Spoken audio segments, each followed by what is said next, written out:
जैसे कि last episode में हमने देखा कि जियान ने मेडिसिन बेचकर पैन मैंग के अंदर फायर एनर्जी की कमी को पूरा कर दिया था, लेकिन मेडिसिन गैंग को ये बात बुरी लग गई थी क्योंकि जियान से पहले उसकी मोनोपोली हुआ करती थी, लेकिन अब उसकी सेल्स कम हो गई है। इसलिए उसने व्हाइट शाह को इनको तबाह करने को भेजा। लेकिन जब व्हाइट शाह जियान की वजह से इनका कुछ नहीं उखाड़ पाई तो मेडिसिन गैंग का लीडर और उसके मेंबर्स खुद यहाँ आ गए और इनका लीडर जिसका नाम हैन जियान हाउ है, वो जियान के साथ एल्केमी कंपटीशन रखता है।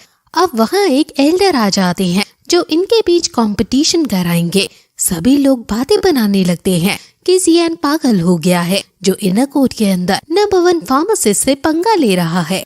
एल्डर दोनों कंटेस्टेंट को स्टेज पर बुलाते हैं। हैन जियान कहता है कि तुम्हें अगर अपने इंसल्ट से बचना है तो तुम अपने वो 3 प्रेस्क्रिप्शन जिसकी तुम दवाई बनाते हो वो हमें दे दो, हम ये कंपटीशन रखेंगे ही नहीं। जिस पर जियान कहता है कि तुम्हें तो मेरी मेडिसिन फेक लग रही थी और अब तुम ही उन्हें लेना चाहते हो, लेकिन ऐसा कुछ नहीं होगा और अगर तुम हार गए तो बाजार की सबसे ज्यादा ट्रैफिक वाली 5 लोकेशन तुम्हें हमें देनी होंगी। हुसिया को ये बात बुरी लग रही थी क्योंकि पैन मैंग के पास सिर्फ 3 पिल्स थी जो आउट परफॉर्म कर रही हैं, लेकिन अगर वो भी जियान इनको दे देगा तो हम फिर से कंगाल हो जाएंगे। लेकिन जी जूनियर उसे समझाती है कि इसकी नौबत नहीं आएगी। अब उनका कंपटीशन शुरू होता है और उन्हें जो मेडिसिन बनानी है, एल्डर उसका प्रेस्क्रिप्शन पहले हैन जियान को देता है और हैन जुआन उसे पढ़ने लगता है, लेकिन फिर एकदम वो हैरान हो जाता है और फिर उस प्रेस्क्रिप्शन को वो जियान को देता है। जियान भी उस प्रेस्क्रिप्शन को पढ़ता है और थोड़ा पढ़ने के बाद वो भी हैरान हो जाता है और वो एल्डर को इसे वापस देने को जाता है और कहता है कि आप हमसे 5th ग्रेड का एलिक्सिर बनवाना चाहते हैं। सभी ये सुनकर हैरान है और हुसिया भी कहती है कि नो मैटर जियान कितना टैलेंटेड है, लेकिन अभी अचानक 5th ग्रेड का एलिक्सिर बनाना तो काफी मुश्किल है। जी जूनियर को छोड़कर सभी ने ये मान लिया था कि जियान से ये नहीं होगा। एल्डर बताते हैं कि इस पिल का नाम लिंगली डैन है। वहीं टार्म के अंदर बैठे एल्डर्स इन्हें देख रहे हैं और सोच रहे हैं कि क्या ये ज्यादा बड़ा टास्क तो नहीं दे दिया उन्होंने इन 2 बच्चों को। जियान की तो एल्केमी लेवल भी कम है और शायद जियान इसमें हार जाएगा। इन दोनों को ही 2 बास्केट दी गई हैं जिसमें इंग्रेडिएंट्स हैं, यानी इनके पास बनाने को 2 चांसेस हैं। जो पहले पिल को रिफाइन करेगा वो जीत जाएगा। हैन जुआन पूछता है कि अगर दोनों फेल हो गए तो जीता हुआ किसे माना जाएगा, जिस पर वो कहता है कि जो तुम्हारा फेल्ड प्रोडक्ट आएगा उसकी क्वालिटी मैं चेक करूंगा और जिसकी ज्यादा सही होगी वो विनर होगा। अब कंपटीशन स्टार्ट हो जाता है। बायशान व्हाइट शाह लीडर से पूछता है कि क्या हैन जुआन इस मैच को जीत पाएगा, जिस पर वो कहता है कि हैन जुआन मेडिसिन गैंग का लीडर है और आखिर एक लो लेवल का प्रैक्टिशनर हैन जुआन को कैसे ही हरा देगा, इसलिए ऑब्वियसली हैन जुआन ही जीतेगा।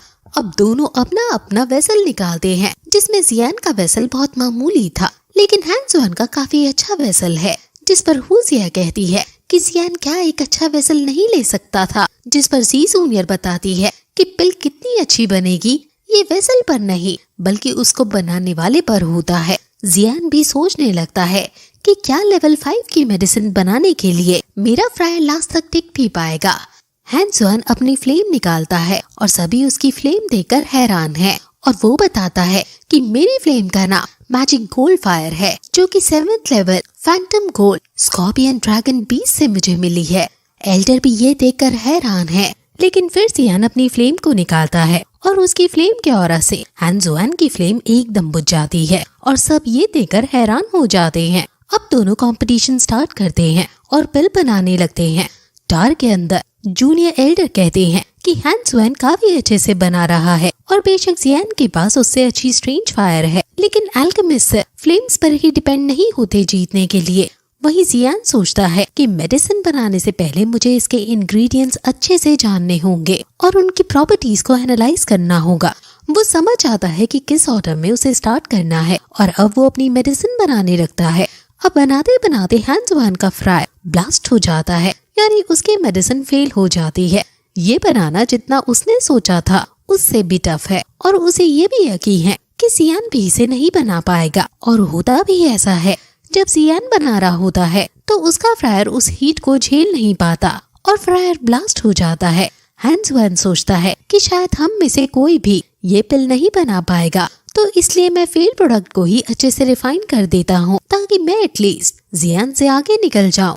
वो फेल प्रोडक्ट को ही रिफाइन करने में लग जाता है और वही जियान फिर से सेकंड ट्राई करने का डिसाइड करता है और फिर से पिल बनाने लगता है। व्हाइट शाह को पता चल जाता है कि अब जियान हारने वाला है और फिर फाइनली हैंस वन की फेल प्रोडक्ट से बनी हुई मोस्ट सूटेबल पिल रिफाइन हो जाती है। ये पिल सिर्फ आधी बनी है, लेकिन कुछ ना से तो कुछ होना ही बेहतर है। वो पिल को लेकर एल्डर के पास जाता है और पैन बैंक के सभी लोग डर जाते हैं कि आखिर इसने कैसे बना ली ये पिल। एल्डर उसकी पिल को देखते हैं और समझ जाते हैं कि इसे भी हम एलिक्सर कहेंगे। ये जीतने के लिए फेल प्रोडक्ट को ही रिफाइन करके ले आया है, क्योंकि इसको पूरा यकीन है कि जियान जीतेगा ही नहीं। अब एल्डर जियान का वेट करने लगते हैं और जियान रिफाइनमेंट को तो पूरा कर लेता है, लेकिन अब उसे फ्यूजन भी करना था और वो ऐसा करने लगता है। एल्डर भी समझ जाते हैं कि जियान की पिल अब अपना शेप ले रही है। अब फिर जियान और ज्यादा मेहनत करने लगता है, लेकिन तभी वहाँ ब्लास्ट होता है और फिर से फ्रायर फट जाता है और वहाँ काला काला धुआं हो जाता है। पैन बैंक के सभी लोग उदास हो जाते हैं और एल्डर भी कहते हैं कि जियान हार गया। हैंस वन भी खुश हो जाता है, लेकिन तभी जियान धुएं में से बाहर आता है। उसके हाथ से खून निकल रहा होता है, लेकिन वो रिफाइन की हुई पिल को एल्डर को दिखाता है और वो पिल पूरी तरह से बन चुकी होती है। एल्डर उसकी पिल को चेक करते हैं और उसकी पिल की सेंट काफी ज्यादा अच्छी थी और उसने सक्सेसफुली लॉन्ग लिप पिल बना ली है। एल्डर जियान को विनर घोषित कर देता है और सभी लोग काफी खुश हो जाते हैं। मेडिसिन गैंग के भी कुछ मेंबर्स जियान से इम्प्रेस हो जाते हैं और व्हाइट शाह दांत पीस कर वहाँ से चली जाती है।